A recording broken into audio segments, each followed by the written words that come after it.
गीता 18 के श्लोक नंबर 62 में भगवान स्वयं कह रहे हैं कि अर्जुन उस परमेश्वर की शरण में जा जिसकी कृपा से परम शांति व शाश्वत स्थान अर्थात सतलोक को प्राप्त होगा। वो परमेश्वर कौन है, कहां है, कैसा है, जानने के लिए कृपया अवश्य सुनिए जगत गुरु तत्वदर्शी संत रामपाल जी महाराज के अमृत वचन।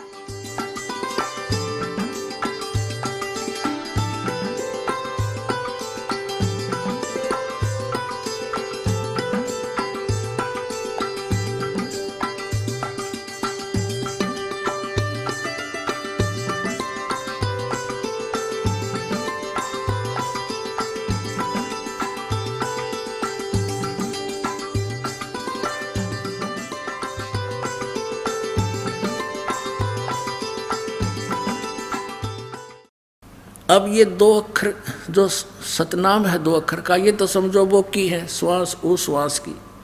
और जब बोकी लगाते लगाते पाइप जल तक पहुंच जाती है, फिर उससे जल प्राप्त नहीं हुआ उन दो अक्षर के नाम तय।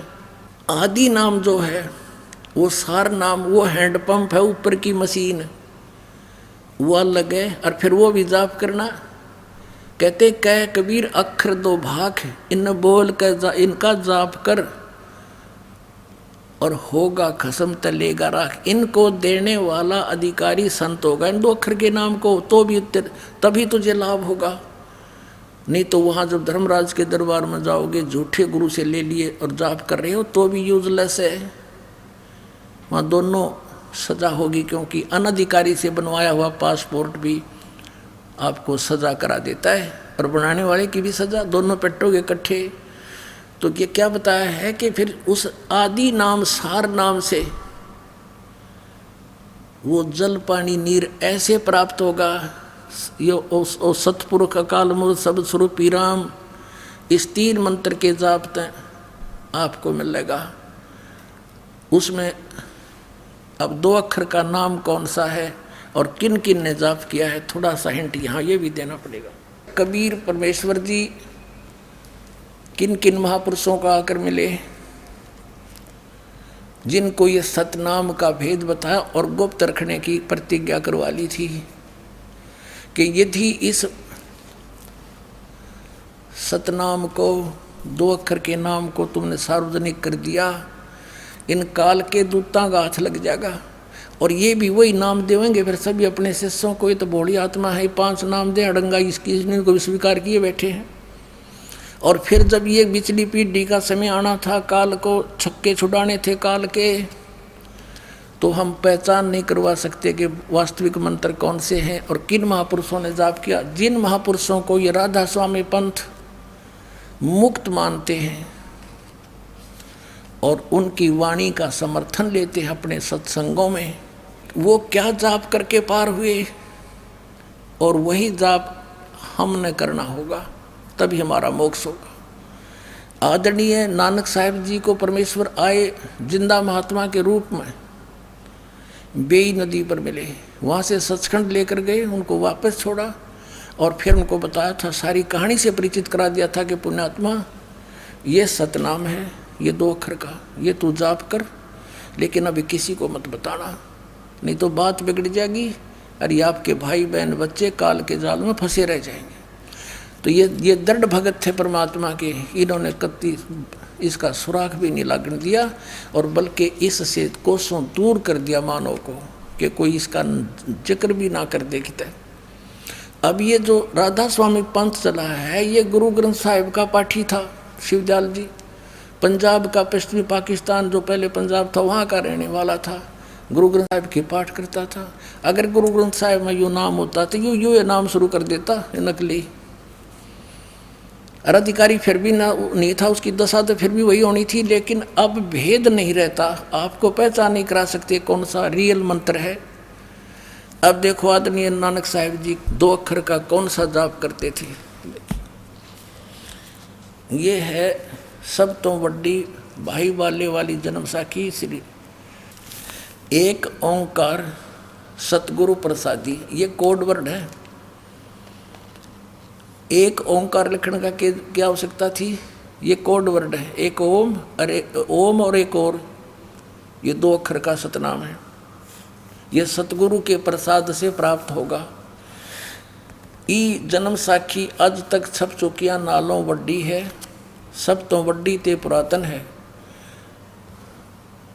और भाई बाले वाली जन्म साखी श्री गुरु नानक देव जी दी और पंजे साहिब दी साखी ते 10 पातशाह दे जीवन समेत मुकम्मल साखियां हन। प्रकाशक हैं doctor Jawahar Singh Kripal Singh and company. और पुस्तकों वाली गली नंबर 8 बाग रामानंद अमृतसर, यहाँ से छपी है। अब इसके हम आते हैं समंदर की साखी पे। ये देखिएगा समंदर दी साखी और पृष्ठ 547 पर।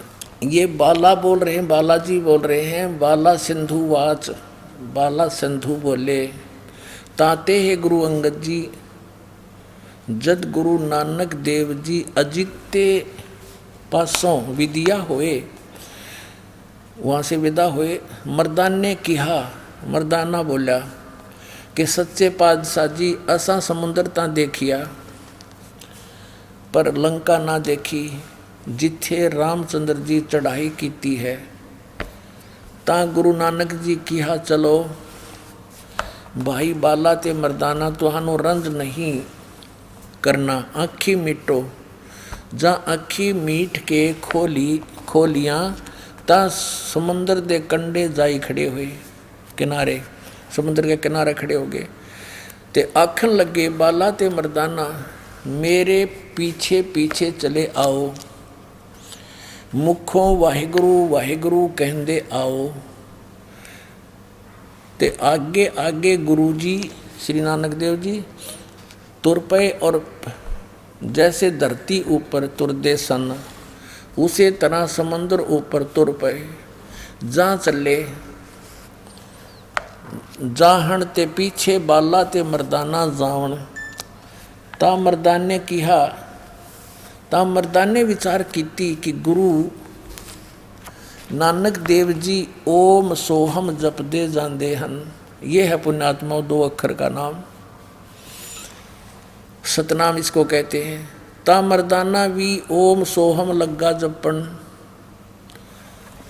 और ते लग्या गोते खावन। ता गुरु नानक जी देखन, ता मर्दाना गोते खांदा है। ता गुरु जी की हा मर्दाना गुरु जी करनी वल नहीं देखना, गुरुदेव वचन पर चलना। चाहिए तू मर्दाना ओहे आँख जे असा आखिया है। ता मर्दाना फिर लगा वाहे गुरु करन कहन। ता फिर चल जल ऊपर उसे तरह तुरन लगा। अपनात्माओं ये तो थी पंजाबी वाली। अब थोड़ी सी आपको और दिखा दो हिंदी में और अनुवाद कर रखा है इन्होंने। ये देखिएगा, ये भाई बाले वाली जन्म साखी और भाई चतर सिंह जीवन सिंह अमृतसर वाला ने इसने इसका अनुवाद किया। ये देखिएगा, ये माया बाजार से छपी है अमृतसर से। प्रकाशक हैं भाई चतर सिंह जीवन सिंह, बाजार माई सेवा अमृतसर, फ़ोन नंबर इतने इतने इनके। अब इसमें भी आपको दिखाते हैं। ये है समुंदर दी साखी समुंदर की और 559 यानी 559 पर यहाँ देखो साखी समंदर की। अनुवाद करते हुए शॉर्टकट किया है, फिर भी बहुत कुछ समझ में आओगा। एक दिन मर्दाने ने कहा कि महाराज मेरा मन चाहता है कि समुंदर में जो लंका है वहाँ का भ्रमण किया जाए। गुरुजी ने कहा अच्छा आप लोग अपने नेत्र बंद करो। जब मैं और मर्दाने ने नेत्र बंद करके अक्षण भर के बाद पीछे खोले, तब हम लोग गुरुजी के साथ महान समुद्र तट पर खड़े थे। अब गुरुजी ने कहा कि तुम लोग समुद्र के जल पर वाहेगुरु जप करते पैदल ही चले आओ। हे गुरु अंगद देव जी, हम लोग गुरुजी के पीछे पीछे उसी तरह जा रहे थे जैसे सूखी पृथ्वी पर चला जाता है। आगे आगे गुरुजी, ये है भाई 2 अक्षर का मंत्र, ओम सोहम जाप करते चले जा रहे थे। तब मर्दाने ने सोचा कि हम भी ओम सोहम जाप क्यों न करें। तब मर्दाना भी ओम सोहम की रट लगाने लगा। बस वह लगा गोते खाने। अब गुरुजी ने पीछे देखा तो हंसकर कहने लगे, मरे मर्दाना, शिष्य का धर्म है कि वह गुरु के बताए मार्ग पर चले, इसलिए तू वाहे गुरु ही जप, तेरा उसी में कल्याण है। तब मर्दाने ने वाहे गुरु जाप करने की रट लगाई। तब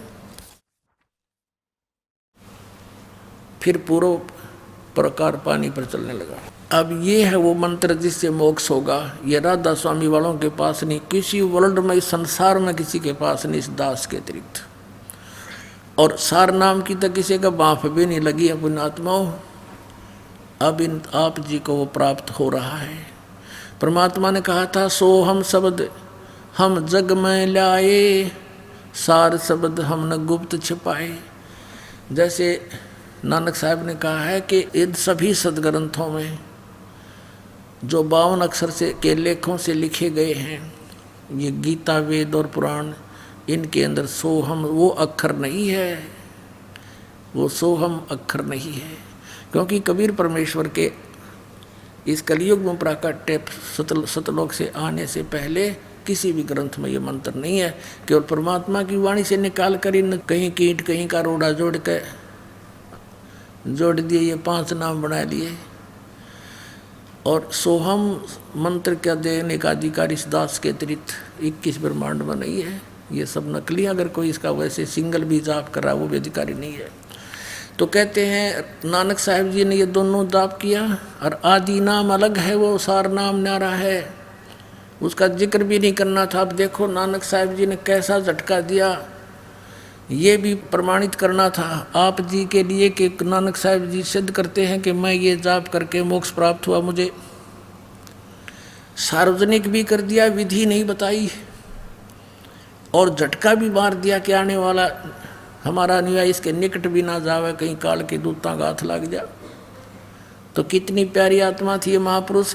इन्होंने कैसे चाल के साथ भूल भुलैया करके आज तक इस सच्चाई को और इस मूल मंत्र को और इस खजाने को तो आपके लिए सुरक्षित रखा। जैसे एक प्राण संगली नाम का ग्रंथ है, नानक साहिब जी की अमृत, उसके अंदर अपनी विशेष उसमें ज्ञान दिया है। जैसे कबीर साहिब का कबीर बीजक है, और उसमें ये मंत्र क्लियर लिखा हुआ 2 अक्षर का। आदि नाम सार नाम का भी उसमें संकेत है, क्लियर नहीं है। लेकिन अब उन गुरुजियों ने, जब अर्जुन देव जी 5वें गुरुजी इस सभी यानी आदरणीय नानक साहिब जी की महिला पहला की वाणी को, साथ में सभी अपनी भी और 3 और गुरुओं की, इन 5 की वाणी को जब संग्रह करके एक जलद बनाने लगे, गुरु ग्रंथ साहब की बीड़ बनाई, बीड़ बोलते हैं इसके। उस समय ये प्राण संगली कहाँ थी? नानक साहब जी ने, एक राजा था सिंगलदीप का, शिवनाभ नाम था उसका, उसको कहा था कि ये मेरा शरीर है, यह मेरी देह है, और इसको किसी के हाथ ना लगने देना, संभाल के रखना। और क्योंकि वो राजा समर्थ था, उसको उससे कोई ले नहीं सकता था इधर उधर का कोई व्यक्ति, इसलिए वहाँ सुरक्षित रखी थी। पता था कि आने वाली पीढ़ी का ये काम आवेगी। अर्जुन देव जी ने वो मंगवाई भी, फिर उसको उसके अंदर देखा कि इसमें यो मंत्र भी है, जिसको मर्दाना ने जाप कर लिया था वो मर गया होता गुरु जी का आदेश ने। तो उसने उस घड़ा लिख रखा, उसमें बहुत प्रमाण थे, जिस कारण से उस प्राण संगली को जल में प्रवाह कर दिया। आए है इसे अमृत ज्ञान को परमात्मा ने फिर दया करी, अपने प्रेरणा करी। एक साधु भक्त में प्रार्थना करके अर्जुन देव से कहा, भगवान मैं रख लूँगा इसको संभाल के, पढ़ लिया करूँगा एकांत में बैठ के, इसको दे दो मुझे। फिर वो निकलवा लिया। वो थोड़ा बहुत प्रमाण आज हमारे पास है। इसका प्रमाण थोड़ा सा और दिखाते हैं आपको। ये देखिएगा प्राण संगली, श्री गुरु नानक देव साहिब की प्राण संगली सटीपन, ये यहाँ से छपी है वेलवेडियर प्रिंटिंग प्रेस इलाहाबाद से, भाग 1। ये प्राण संगली सटीपन प्रथम भाग श्री गुरु नानक साहिब विरचित प्राणों का अपूर्व कवच, ये उन्होंने लिखा है। गुरुमुखी अक्षरों से भाषा अक्षरों में सटीपन सही तैयार करके गुरु साहिब के संक्षिप्त जीवन चरित्र समेत संपूर्ण संघ जी ने प्रेम प्रसाद रूप से अर्पण किया। ये संपूर्ण संघ जी ने ये इसका पंजाबी से हिंदी में लिखी है। ये प्रकाशक हैं Belvedere printing press, Motilal road Allahabad, Motilal Nehru road. अब इसमें देखिएगा निवेदन में ये है आवश्यक सूचना। गुरु नानक साहिब ने यह अपूर्व ग्रंथ प्राण संगली किस अवसर पर सिंगला द्वीप में वहाँ के परम भक्त राजा शिवनाभ जी को उपदेश करके बख्श दिया, और फिर उनकी 5वीं गद्दी के अधिकारी गुरु अर्जुन देव जी ने उसे कैसे संगल द्वीप से मंगाया और किस कारण से उसे गुरु ग्रंथ साहिब के संग्रह से अलग रखा, इसका वर्णन गुरु नानक साहिब जी के जीवन चरित्र में दूसरी यात्रा के आखिरी हिस्से में और टिप्पणकार के निवेदन में लिखा है। गुरु नानक साहिब ने यह अनमोल ग्रंथ, इस अनमोल ग्रंथ का नाम प्राण संगली क्यों रखा, यह तो पक्के तौर पर वही कह सकता है जिसकी गति उनकी सी हो।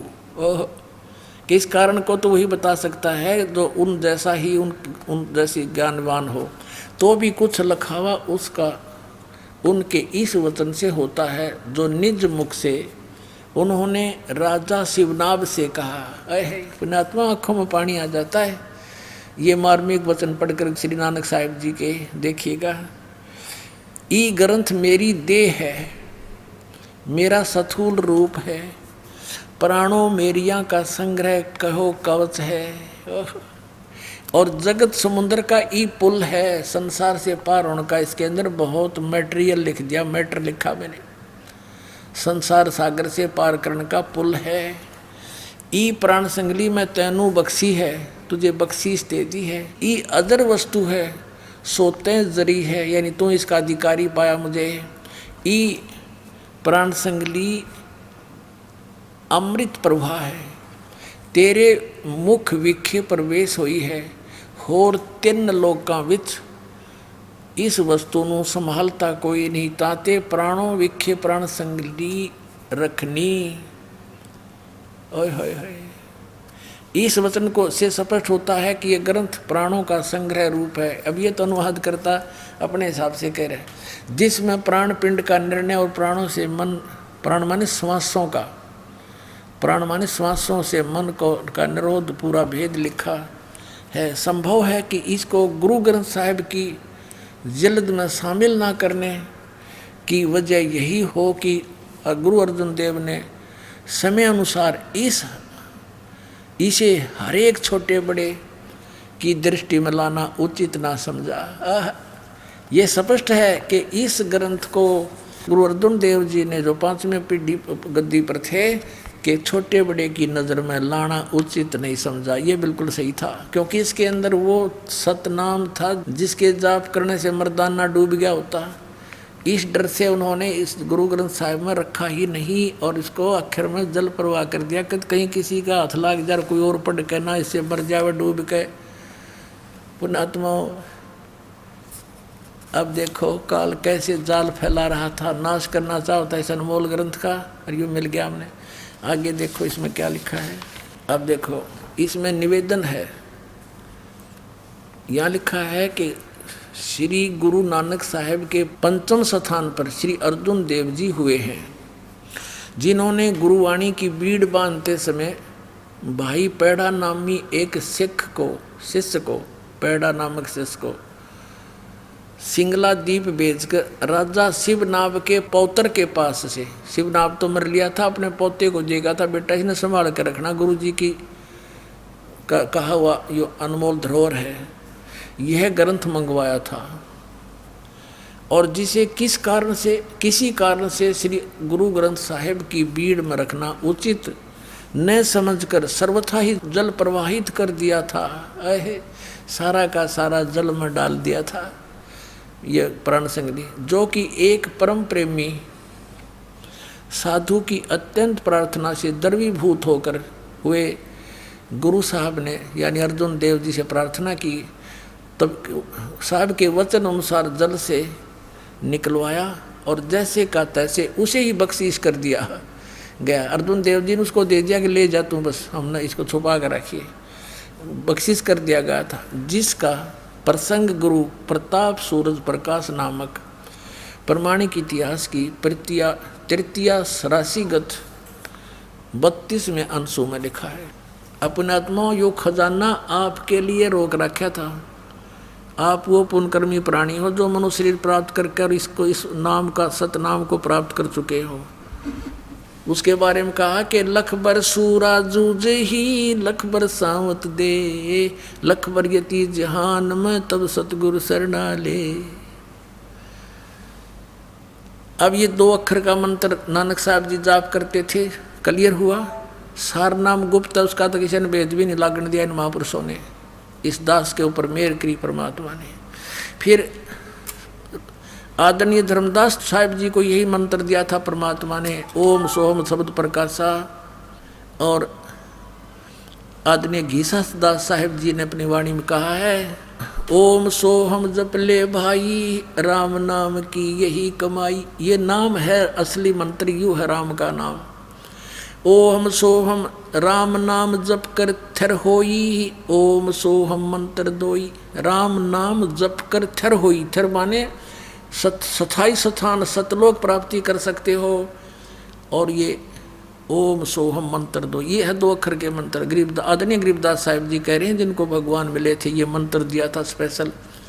सोहम शब्द हम जग में लाए सार है, और सार शब्द हमने गुप्त छिपाए। नामा छिपा ओम तारी पीछे सोहम वेद बिचारी। सार शब्द पाया जद लोई आवागमन बहुर ना होई। और ये दास के बिना कोई अधिकारी नहीं। पुण्यात्मा तुम्हारा सौभाग्य है, आपको ये मंत्र कितना आसानी से मिल गया। आप कितनी पुण्यकर्मी प्राणी हो, क्योंकि लाल की कीमत जौहरी जानता है। ये दास जौहरी है, तुम लाल हो। कहते हैं परमात्मा ने कहा कि गोता मारूं स्वर्ग में जा बैठूं पाताल, गरीबदास ढूंढता फिरूं अपने हीरे मोती लाल। आप वो हीरे मोती लाल हैं जिनको ये सतनाम और सारनाम प्राप्त हो रहा है। बोलो सतगुरुदेव।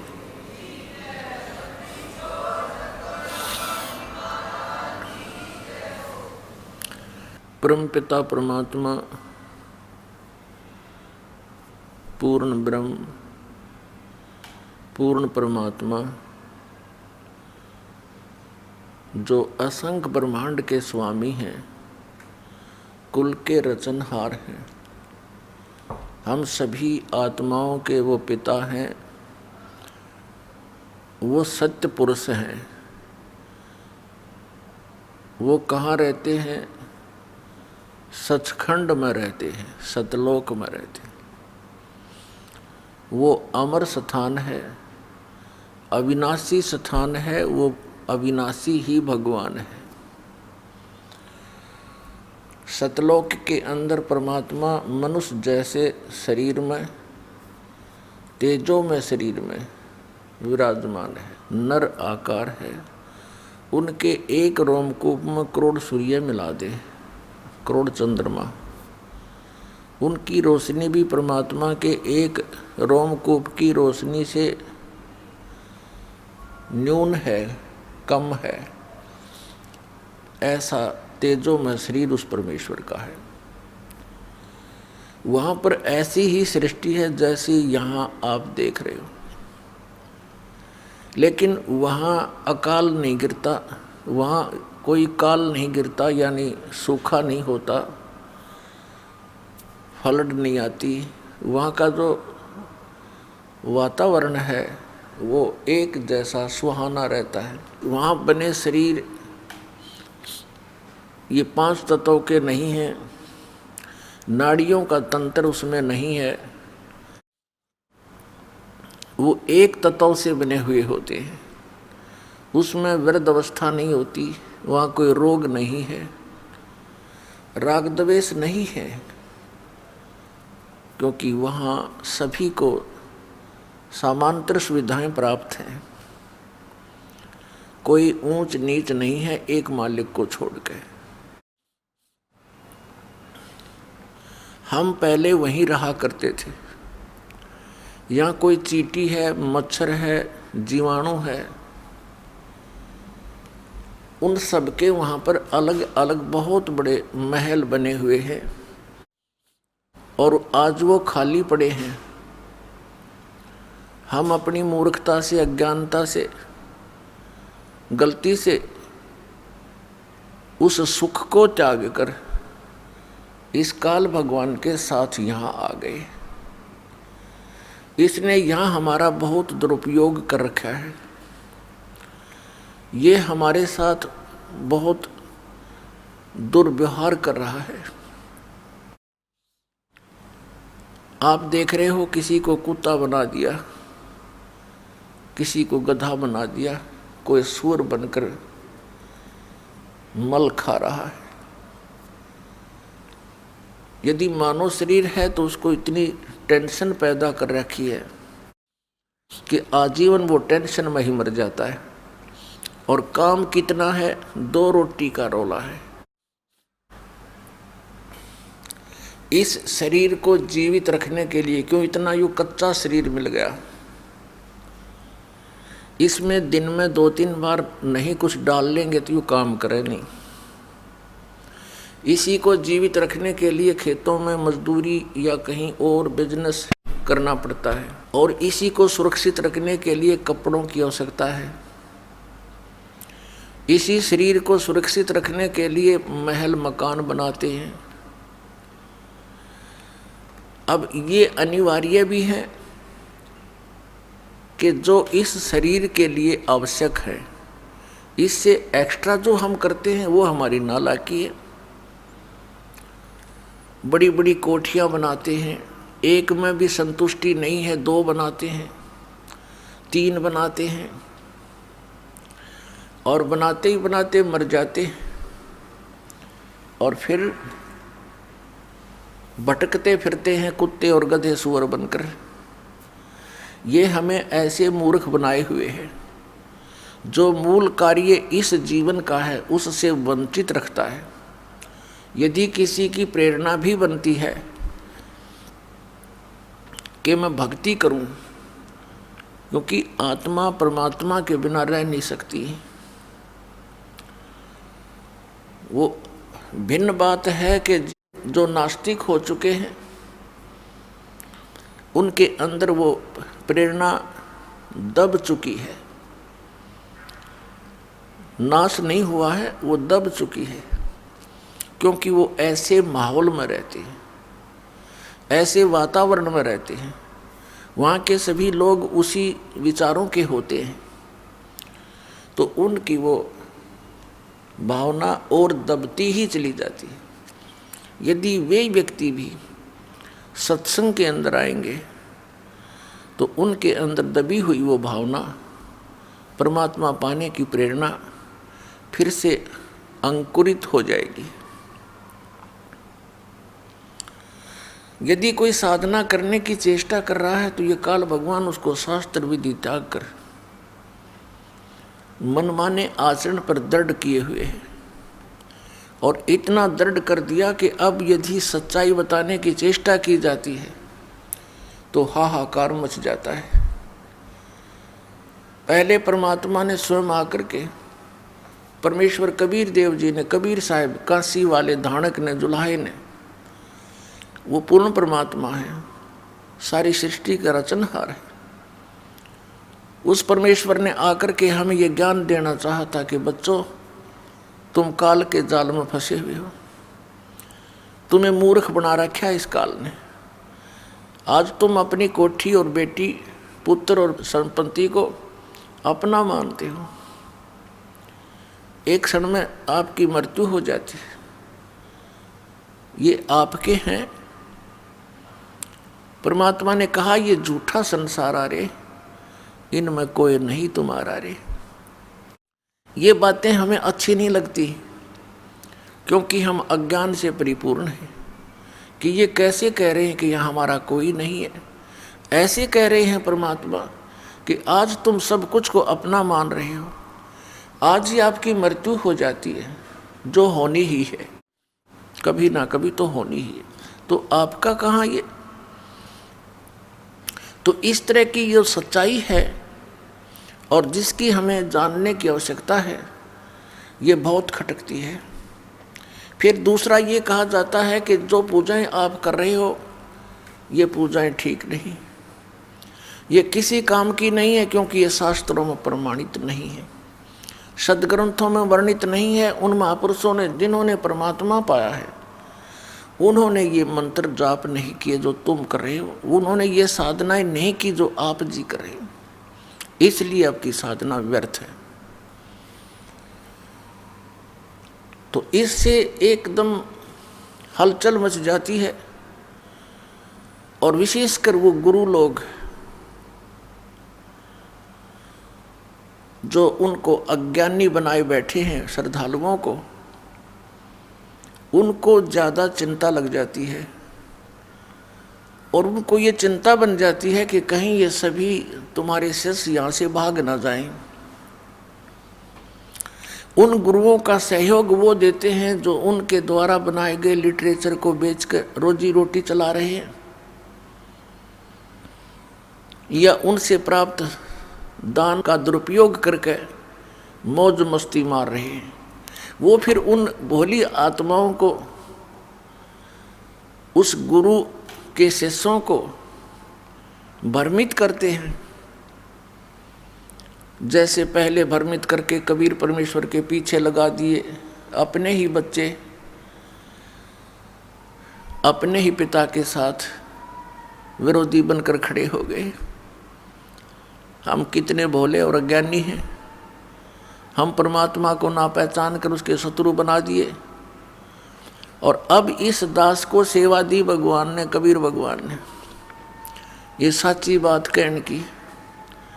और ये दास उसी दिन से, सन 1994 से, जिस दिन से आदेश हुआ है उपदेश देने का, उसी दिन से आज तक 18वां वर्ष चल चुका है। ये दास ऐसे ही बोल रहा है, ये सच्चाई आपके समक्ष लाना चाह रहा है। इसी के कारण ये क्रोथा कांड कराया इन अज्ञानी दुष्ट लोगों ने, राजा और प्रजा को भ्रमित करके बेहुदी अफवाहें फैलाकर। लेकिन हमारे साथ परमात्मा है, उन्हीं का आदेश है कि उसके बच्चों तक ये दास ये तत्व ज्ञान पहुँचाए, जिसके आगे इस काल ने ये नकली गुरु बाड़ बना रखे, ये बाधक खड़े कर रखे। अब ये तूफान है, तत्व ज्ञान ये तोब का गोला है, इसके सामने ये अज्ञानी अब रुक नहीं पाएंगे। और ज्ञान सब ज्ञानड़ी, कबीर ज्ञान सो ज्ञान, जैसे गोला तोब का अब करता चले मैदान। ये तत्व ज्ञान परमात्मा का दिया हुआ ज्ञान, सच्चिदानंद घन ब्रह्म की वाणी में, जो कबीर वाणी में लिखा, ये ज्ञान ये तोब यंत्र का गोला है, और जहाँ भी ये गिरेगा अज्ञान का नाश कर देगा। अब ये गोले डाले जा रहे हैं, घर घर में संदेश भेजा जा रहा है, ज्ञान गंगा पुस्तक परमात्मा के बच्चों तक पहुँचाई जा रही है। जहाँ भी ये गिरेगा, जहाँ भी ये पुस्तक होगी, उस घर का तो उद्धार होगा ही होगा 101 पीढ़ी का, और पड़ोसी भी उससे प्रभावित होकर के फिर यहाँ आएंगे, सदा सुखी हो जाएंगे। तो इसमें ये बाधा पैदा कर रहे हैं। कल आपको बताया था कि भगवान के मार्ग में जो खड़ा होता है और फिर उसी को रोकने की चेष्टा करता है वो अंधा गधा होता है। अंधा गधा रेल की पटरी पर खड़ा था। रेल की गड़गड़ की आवाज़ से उसको आभास हुआ कि तुझे कोई डिस्टर्ब करने इधर ही आ रहा है। उसने दोनों दुलत्ती उसी साइड में कर लिए पिछले पैर जिधर से गड़गड़ की आवाज़ आ रही थी, और ये सोचा कि आन दे निकट, ये कौन मुझे छेड़ने आ रहा है। तो वो अवरोध पैदा कर रहा था रेल मार्ग में, तो रेल अंधे गधे से थोड़ी रुकेगी। जो ही गाड़ी निकट आई, अंधे ने दोनों दुलत्ती पिनाई और खट देसी मार दी अपने स्वभाव अनुसार। अब गाड़ी ने पटक दिया, ठा गया वो, नामो निशान नहीं मिला। अंधा गधा था हिरण्यकशिपु, अंधा गधा था कंस, अंधा गधा था रावण, और अंधे गधे वो होंगे जो इस मार्ग में खड़े होकर के अवरोध पैदा करेंगे। ये देख लेना पुण्यात्मा, क्योंकि ये परमात्मा का मार्ग है।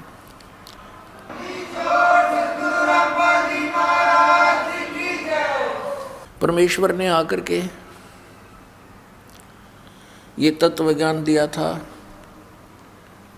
वही ज्ञान ये दास आपको केवल सुना रहा है, अपनी तरफ से अपने विचार कुछ नहीं दे रहा। कई भोले श्रद्धालु कहते हैं कि आपके गुरुजी पुस्तकें दिखाते हैं, संतों की बताई बातों को बताते हैं, अपना भी तो कुछ अनुभव बतावें। अरे भले पुरुषों, एक बच्चा विद्यार्थी स्टडी कर रहा है और वो थ्योरी पढ़ रहा है, उस थ्योरी पर, उस सिलेबस के आधार से उसने प्रैक्टिकल करना होता है।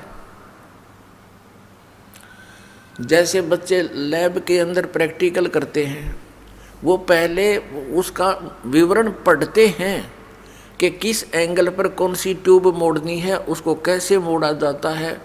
एक लैंप हो, सेपरेट लैंप हो, फिर एक पाइप को ऐसे गर्म करे, धीरे धीरे ऐसे करे, वो पहले लिखा होता है, उसके आधार से फिर प्रैक्टिकल करना होता है। यदि उस बच्चे ने वो पहले ये बता दिया कि ऐसे ऐसे लिखा है, और फिर वो अनुभव बताएगा तो वही बताएगा जो लिखा हुआ है। उससे भिन्न यदि वो अनुभव बताता, वो रॉन्ग है, वो गलत है। जिन महापुरुषों ने परमात्मा पाया,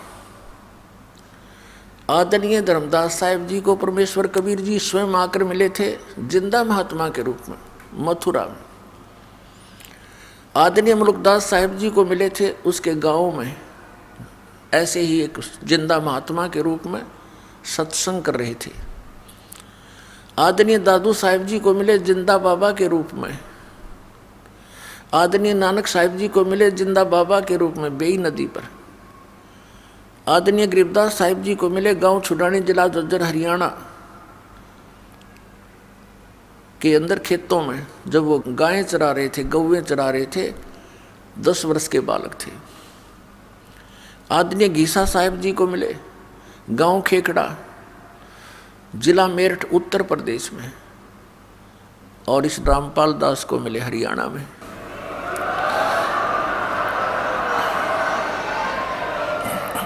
उस परमेश्वर ने जो भी अपने पाने की विधि, सतलोक जाने का जो मेथड उनको बताया, उन्होंने वही अपनाया, और वही वेदों में वर्णित है। लेकिन वेदों में कोड वर्ड हैं, सांकेतिक शब्द हैं, वो क्लियर नहीं है।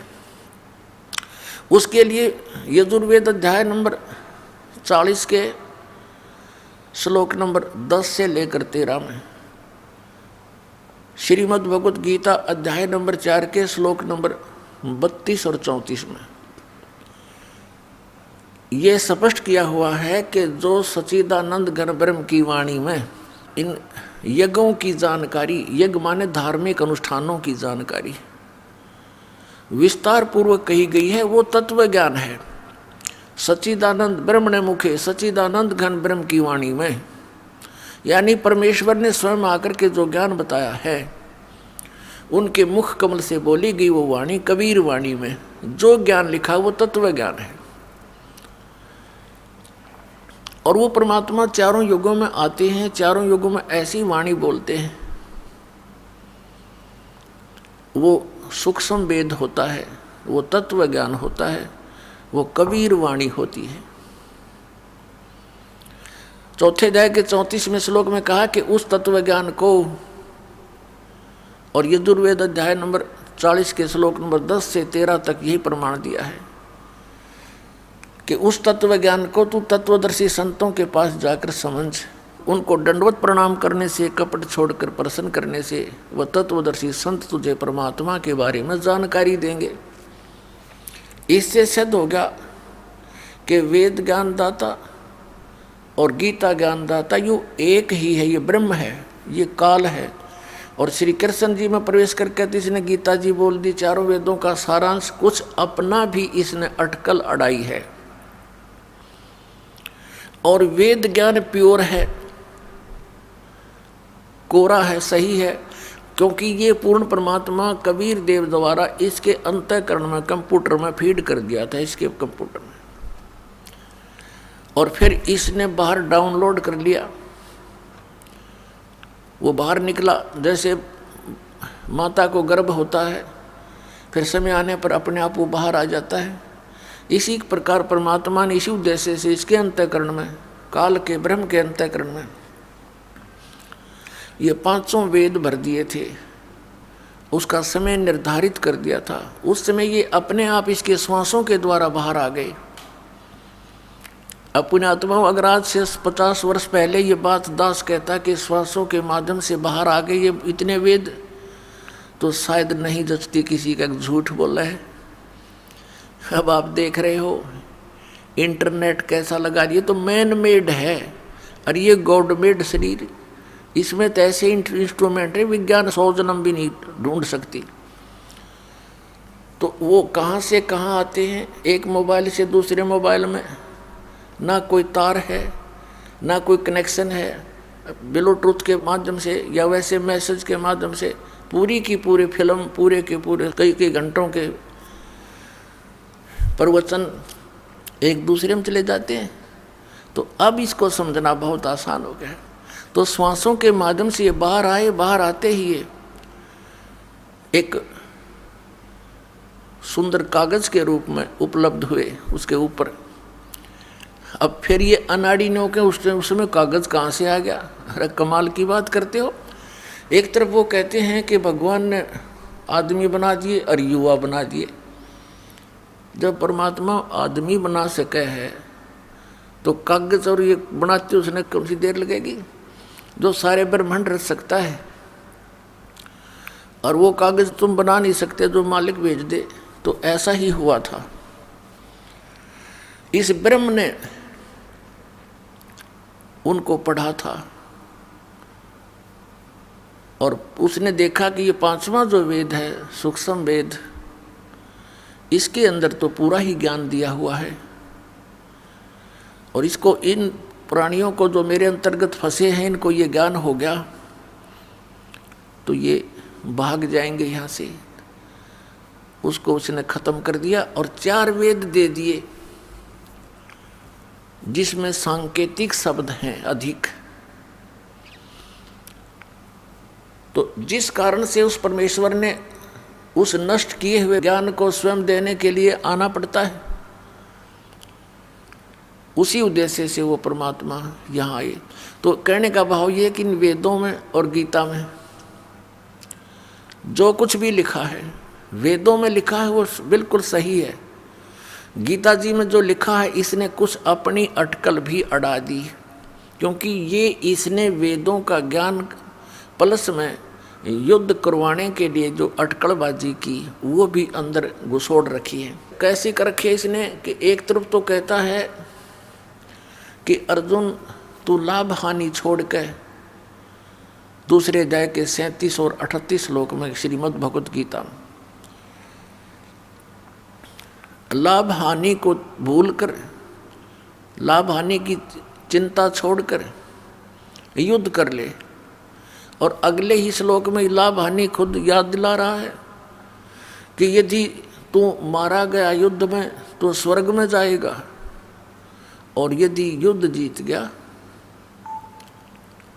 तो पृथ्वी का राज भोगेगा, तेरे दोनों हाथों में लड्डू। तो इस तरह की जो अटकलबाजी ये काल की अपने स्तर की है। और श्रीमद् भगवद गीता अध्याय नंबर 3 के श्लोक नंबर 6-7 में ये स्पष्ट करता है कि यदि तू एक स्थान पर बैठा रहा, हठ योग करेगा, तो अर्जुन तेरा निर्वाह कैसे होगा? इसलिए काम भी कर, तू कर्म सन्यासी बन। ये तो है वेद ज्ञान। ये वेद ज्ञान कैसे है, क्यों है, कैसे जाना? कि यजुर्वेद अध्याय नंबर 40 के श्लोक नंबर 15 में लिखा है कि ओम कर्तु समर किन्वे समर कर्तुम समर। ब्रह्म का जाप है ओम। इस ओम का जाप काम करते करते सिमरण कर, विशेष कसक के साथ सिमरण कर, और मनुष्य जीवन का परम कर्तव्य जानकर सिमरण कर। तो ये सिद्ध हो गया कि काम करते करते सिमरण करना। फिर इसने आगे लिखा है 6 अध्याय के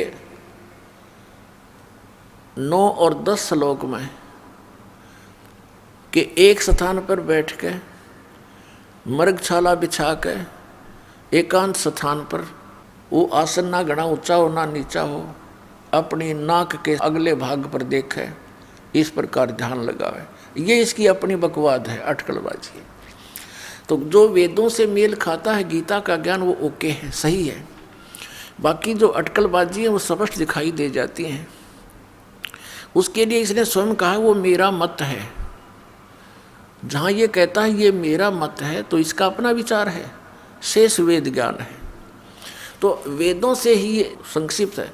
तो वेदों और गीता में उस परमेश्वर के पाने की विधि क्लियर नहीं है। इसलिए परमात्मा कबीर जी, कबीर परमेश्वर, सारी सृष्टि के रचनहार, हमारे पिता, हम दुखियों को वो ज्ञान देने आते हैं और बताने आते हैं कि बच्चों तुम मेरी संतान हो, और इस विधि से तुम यहाँ भी सुखी रहोगे जब तक तुम जीवित रहोगे। यहाँ आपको आवश्यक वस्तुएं उपलब्ध होंगी, लेकिन इतना भी ज्ञान उन्होंने दिया कि आवश्यकता से अधिक यदि तू डिमांड करता है फिर तू भक्त नहीं, फिर भक्ति नहीं चाहता, तू तो केवल माया ही कलेक्ट करना चाहता है। और माया को परमात्मा आपकी शत्रु बताता है। आप जी यहाँ पर अंडर ट्रीटमेंट है, और किसी को हाई ब्लड प्रेशर हो और वो व्यक्ति नमक और घी की डिमांड करे तो डॉक्टर अलाउड नहीं करेगा। मरना हो तो खा ले भाई, लेकिन डॉक्टर नहीं कहेगा। हाँ, डॉक्टर इतना कहता है कि कुछ कम ले, जिसकी स्थिति ठीक हो जाती है कि थोड़ा ले। तो आपको आवश्यक वस्तुएं तो उपलब्ध कराएंगे परमात्मा, अनावश्यक आप डिमांड करोगे तो नहीं दी जाएगी। और आप केवल वही चाहते रहोगे तो फिर आपकी या भक्ति नहीं चल पाएगी। आपको इस तत्व ज्ञान के अभाव से, क्योंकि ये डिमांड वही कर सकता जो तत्व ज्ञान से परिचित ना होता, इस पर दृढ़ता नहीं आती, तो फिर आप मांगते ही रहोगे, वो वस्तुएं मांगते रहोगे, भगवान आपको देगा नहीं, आप यहाँ से भाग जाओगे। फिर आपके साथ क्या बनेगी? और बुरी बनेगी। क्या बनेगी?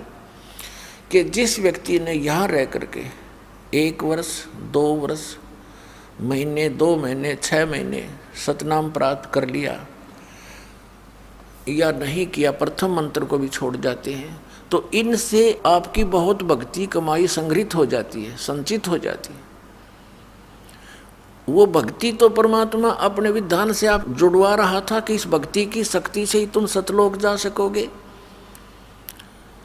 और आप मांगते रहते हो अननेसेसरी थिंग, अनावश्यक वस्तुएं, तो वो आपको नहीं देगा। तो जिस कारण से आप डिमांड पर डिमांड रखते हो, फिर वो परमात्मा जानबूझ करके ये इसकी दुश्मन बन जाएगी आगे चलकर, वो नहीं देता है। तो आप तत्व ज्ञान के अभाव से परमात्मा के इस ज्ञान पर अविश्वास होने के कारण छोड़ जाते हो। फिर आप गल के बूंदी बनेगी, आप काल के फंस जाओगे। अब काल के पास तो कोई है नहीं, वो तो आपकी की हुई क्रिया आपको ही देता है। अब जो आपने 1 वर्ष 2 वर्ष 4 वर्ष 5 वर्ष यहाँ रह करके जो भक्ति की, वो तो आपके साथ थी। परमात्मा तो उसको चाहता था ये बर्बाद ना करे। और जिस धनी का बेटा 1-2 लाख रुपये ले रहा हो, पिताजी तो उसको गाइड करता, बेटा तू बर्बाद ना कर, अच्छी तरह लगा, सुरक्षित रख, डिपॉजिट करा दे कि तेरे आगे दुगने बन जाएंगे। और वो फंस जाता किसी खलनायक के, उसी के पैसों से आप भी मौज मारे और उसके पैसों से फिर सारी शराब पीवे, सिनेमा देखे, कार खरीद ले, फिर सैर सपट्टे करता अंडे, और वो जीरो हो जाएगा फिर कुछ दिनों में। तो यहाँ से गया हुआ प्राणी काल का फंस जाएगा। और वहाँ उसको फिर क्या होगा, वो जो वस्तु मांगने लगता है वो धीरे धीरे उसको मिलनी शुरू हो जाती है। कार भी हो जाएगी, कोठी भी हो जाएंगी, और वो यूँ सोचेगा मैंने नाम भी छोड़ दिया, मेरा क्या बिगड़ गया, मैं तो दूना सुखी हो गया। न्योना मेरा, तेरा तो सत्यानाश हो गया, तेरा तो नाश हो गया, कति बात बिगड़ गई, तेने तो नाश कर लिया अपने बना बनाए काम का। इसे फंड तो संगदनम हो गए करत्या ने। अगर ईश्वर ने तो सुख मान रहा है तो फिर आने की आवश्यकता ही नहीं थी तेरी। तो पुण्यात्मा उसके आधार से मनमान स्वर्ग में भी देवता बन जाएगा। ये इतनी जबरदस्त कमाई बन रही है आपकी। लेकिन पुण्यात्माओं, इसमें टायर पंचर मत करियो। ये हवा ही आपके अंदर भरी जा रही है, यही आपकी गाड़ी को लेकर सतलोक जाएगी। और आपने यही इसमें से दूसरों का हवा भरनी शुरू कर दिया, आशीर्वाद देने शुरू कर दिए, तो आप भी यहीं रह जाओगे। आपको चाहिए सभी बच्चों को, माता पिता, पुत्र पुत्री, रिश्तेदारों को भी कभी आओ तो आप भी हवा भरवा लो। सतलोक आश्रम बरवाड़ा में भरी जाती है, अपने टायर में तो क्यों दूसरे का डाला, दोनों कंडम। तो इस प्रकार पुण्यात्माओं कुछ सावधानी से काम लो। जैसे माता गर्भ को रखे यत्न बनाए, ठेस लगे ते छन्न हुए, तेरी ऐसी भक्ति नसावे। जैसे किसी बहन को गर्भ रहा हो और वो उसको कितना सुरक्षित रखने की चेष्टा करती है। रात्रि के समय करवट लेते समय भी वो चिंतित हो जाती है कि कहीं मेरे बच्चे को कोई दबाव ना लग जाए, ये खराब ना हो जाए। ऊंचे नीचे में पैर रखते समय भी ध्यान से रखती है, कहीं ठेस लग के बच्चा ना गिर जाए। तो पुण्यात्माओं, आपको जिस दिन उपदेश मिल गया, आपके अंदर भक्ति बीज गिर गया। अब इस भक्ति बीज को ऐसे सुरक्षित रखना है आपने, इस भक्ति रूपी लाल को। जैसे माता गर्भ को रखे यत्न बनाए और ठेस लगे तो, यानी झटका लग गया तो छन्न होए, क्षीण हो जाएगा, नष्ट हो जाएगा, ऐसे भक्ति जावे। तो इस प्रकार आपने इस भक्ति को बड़ी सावधानी से बना के रखना है। सौभाग्य आपका कि आपको ये वस्तु मिल गई। उस उलझे हुए अज्ञान से ये तत्व ज्ञान बना के, नौमन सूत सुलझा के आज आपके समक्ष रख दिया। अब सुलझे हुए सूत को तो फिर मिनट लगे, कपड़ा बनाते समय मिनटों में तैयार हो जाएगा।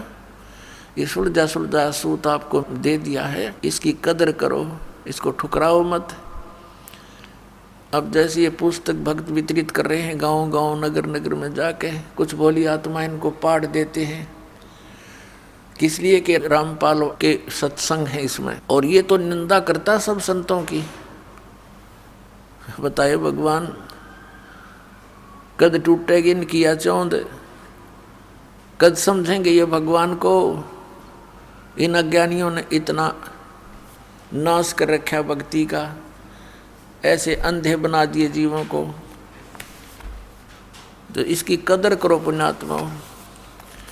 अब क्या कहते हैं, गुरुआ गाम बिगाड़े संतो, गुरुआ गाम बिगाड़े, ऐसे कर्म जीव कहला दिए, ईब जड़े ना जाड़े, संतो गुरुआ गाम बिगाड़े।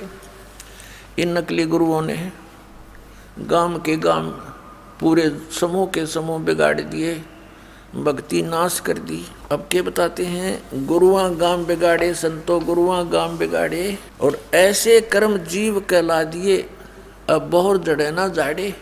क्या बताते हैं, बोले गुरुआ गर्भ न कीजे, ताते पाहन कदे ना रीजे, बाल मुकुंद बोलत नाही, ये लटक बिहारी लूटे। ये जो गलत साधनाओं पर आपको आधारित किए बैठे हैं ये नकली गुरु, उनके विषय में बता रहे हैं परमात्मा कि जो साधनाएं तुम कर रहे हो, इस विधि से आपका मोक्ष नहीं हो सकता, और गुरुआ के सिर मार पड़ेगी, इसका पांडा कदे ना छूटे। ये झूठे गुरु बन कर बैठ के बड़ी आत्माओं को गुमराह कर रहे हैं, इनका भार रख लिया सिर पे इन्होंने। पुण्यात्माओं, इस दास को पता लग गया, मेरी आंखें बन गई, मोतियाबिंद मेरा हट गया। अब मुझे दिखाई दे रहा है कि ये गुरु भी नरक में जाएंगे जिनके पास 2 अक्षर का मंत्र नहीं है, और फिर अनुयायी तो उन गुरुओं पर आधारित वही साधना कर ही रहे हैं, वो भी उन्हीं के साथ होंगे। अब पुण्यात्माओं, दास का उद्देश्य किसी की आलोचना करना नहीं, सच्चाई कहना है, सत्य बताना है, सच्चा मार्ग दिखाना है, और आपको सतलोक पहुंचाना है। सतलोक कैसे जाओगे, उस साधना का, उस विधि का ज्ञान कराना है, ये दास का उद्देश्य। तो क्या बताते हैं कि गुरुआ के सिर मार पड़ेगी, पांडा कदे न छूटे। पांडा माने पीछा, फिर असंग जन्म तक यही धक्के खाते रहेंगे, क्योंकि गुरुपद को वही प्राप्त करते हैं जो बहुत पुण्यकर्मी प्राणी होते हैं। अपनात्माओं, ये अध्यात्म ज्ञान है, और आप विद्यार्थी हो। आप तो विद्यार्थी हो जो यहाँ प्रवेश पागे सतलोक आश्रम बरवाला में, और दूसरे गुरुओं के पास हैं वो तो नावल पढ़ रहे हैं, सिलेबस नहीं पढ़ रहे। उनको नावल दंत कथा पढ़ाई जा रही है। वो नावल क्या है उनके, बकवाद।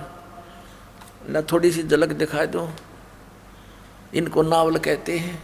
ये राधा स्वामी वाले क्या कहते हैं कि हमारे गुरुजी तो वेदों और गीता से भी आगे का ज्ञान सुनाते, हमने वेद और गीता पुराणों की कोई आवश्यकता नहीं। वो तो दुर्ता आ रहे थे, दुर्ते कितने बोला, राधा स्वामी लोक से आ रहे थे। राधा स्वामी लोक बोला सतलोक, अनामी लोक तो भी ऊपर, साडा राधा स्वामी लोक। इन्हें बैठा दिया। अब इनका ज्ञान दिखा दूं थोड़ा सा इन गुरुओं का। ये क्या बकवाद गढ़ा करते, ये आउट ऑफ सिलेबस नावल पढ़ाया करते, और वो नावल भी ऐसे जिनका कहीं सिर पैर नहीं।